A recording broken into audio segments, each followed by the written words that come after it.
નમસ્કાર મિત્રો, ગુજ્જુ લવ ગુરુને તો તમે સારી રીતે ઓળખો છો. તેમનો એક વિડીયો સોશિયલ મીડિયા પર ખૂબ જ વાયરલ થઈ રહ્યો છે. જી હા મિત્રો, ગુજરાતી કોમેડીના કિંગ એટલે કે ગુજ્જુ લવ ગુરુ જ્યારે એક રમેળમાં ગયા હતા ત્યારે તેમને પવન આવ્યા હતા અને મેલડીમાંનો પવન આવતા તેમણે શું કહ્યું તે જોવા માટે અમારી ચેનલમાં નવા હોય તો સબસ્ક્રાઈબ કરી નાખો અમારી ચેનલ અને આ વિડીયોને વધુમાં વધુ શેર કરજો અને તમારું શું કહેવું છે તે જરૂરથી કમેન્ટ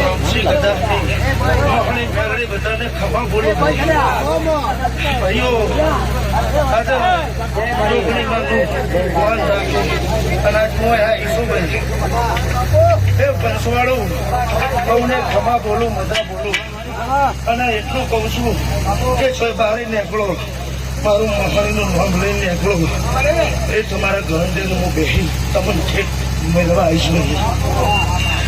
કહ્યું હું એમ કહું છું, પછી તમે ગમે મેલીને તમે નીકળી પડો તો એ ચાલે નહીં, અને વિધિના લખેલા લેખ કોઈ ચાલે નહીં. પણ એકવાર એમ હું કહું છું કે ગમે તે જગ્યાએ મને યાદ કરો, કદાચ તમારું આપેલું મત મળતું ના કરું.